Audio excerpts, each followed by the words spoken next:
একদমই strictly diet করতে পারবো না, কারণ এটা আমার দ্বারা পসিবল না, আমি পারবো না, আমার এটা দরকারও পড়বে না। তাই আমি কি করেছি, যে পরিমাণ খাবারটা আমি খেতাম সেই পরিমাণটা অনেকটা কমিয়ে ফেলেছি। এই যেমন চিয়া সিডসটা প্রত্যেক দিন আমাকে খেতে হয়, তারপরে 1 ঘন্টা পরে এই ওটস আর দুধ এটা আমি খাই, না চাইলেও আমাকে খেতে হয়, কারণ বেলার দিকে তো খিদে পাবেই। আর দুপুরবেলার যে ভাতটা ছিল ভাতের পরিমাণ কমিয়ে দিয়েছি, স্যালাডটা বেশি বেশি করে খাচ্ছি, তারপরে হচ্ছে চিকেন যেটা আমি 2টো খেতাম সেটা 1 পিস খাচ্ছি, চিকেনের যে গ্রেভিটা থাকে সেটা আমি নিচ্ছি না। তো এরকমভাবে আস্তে আস্তে আমি চেষ্টা করছি যে আমার ওয়েটটাকে একটুখানি লস করার। তারপরে হচ্ছে তোমার এখানে একটু বাদাম খেলাম আর সুন্দর করে সাজুগুজু করে বেরিয়ে পড়লাম। আমি একটা জিনিস খেয়াল করলাম যে আমি যখন খাচ্ছি সব কিছুই খাবো, আমি অল্প অল্প করে খাবো, তাতে আমার তৃপ্তিও হবে, তাতে আমার কোনো কষ্টও হবে না। আর পাটুলিতে গিয়ে এই কুলফি আইসক্রিমটা অনেক দিন মিস করছিলাম, তাই খেয়েছিলাম।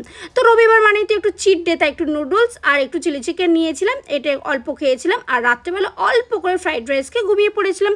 তোমাদের ভিডিওটা কেমন লাগলো জানিও। টাটা।